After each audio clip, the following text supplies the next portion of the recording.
सोलापूर, तुळजापूर आणि धाराशिव हा रेल्वे प्रकल्प नेमका कुणी आणला ह्याच्यावरनं श्रेयवाद कायम होत आलेला आहे. आणि काल आमच्या ओमराजेंनी सुद्धा प्रश्न केला राणा पाटलांना की खासदार असताना तर तुझ्या वडिलांना एखादा पत्रव्यवहार तरी केलाय का हे दाखव.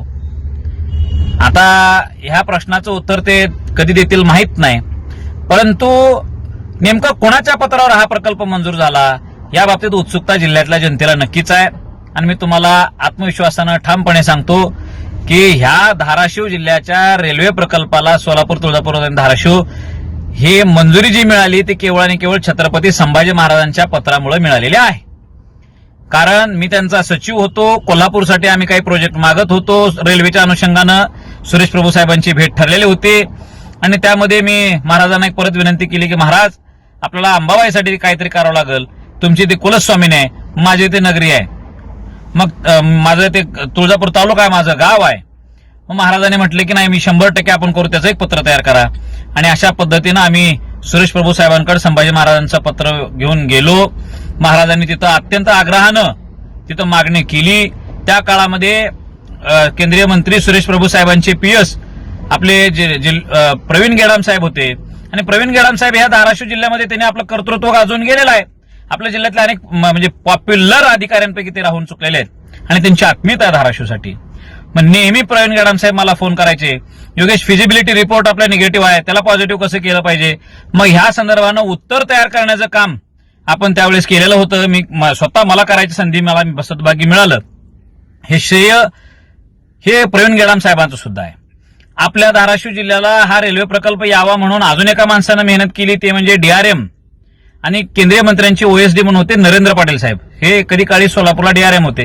त्यामुळे हा रेल्वेचा तो जो काही पट्टा आहे त्यांच्या अंडरमध्ये झालेला होता, त्यामुळे त्यांनाही माहिती होती, त्यांनी त्यामध्ये भूमिका निभावली आहे.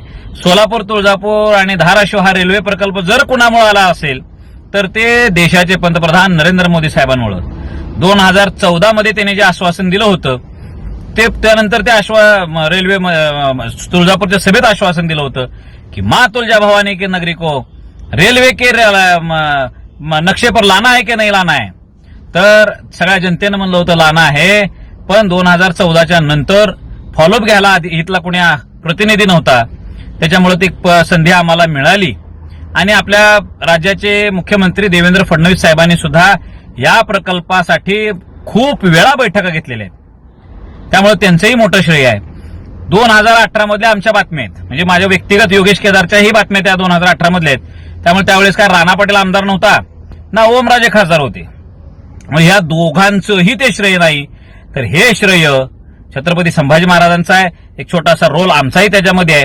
फक्त आम्हाला बॅनरबाजी पोस्टरबाजी करता आलं नाही, थेट पॉलिटिक्समध्ये नव्हतो आणि आम्ही गरीब माणसं आहे. आता गरीब माणसाला कोण श्रेय देणार?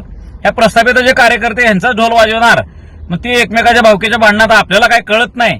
म्हणून माझं एक असं सांगण्याचा हेतू होता की बाबा तुळजापूरचा हा रेल्वे प्रकल्प जनतेने विसरू नये की संभाजी महाराजांच्या मुळे आलेला आहे. येणाऱ्या काळात उद्घाटन ज्यावेळेस होईल त्यावेळेस महाराजांना सुद्धा आपण बोलवलं पाहिजे.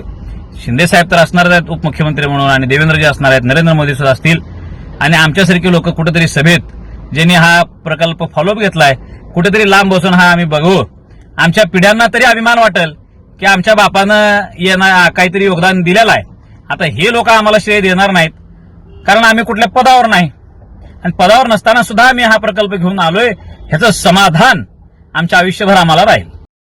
लाईक करा, कमेंट करा आणि हो सबस्क्राईब करायला विसरू नका.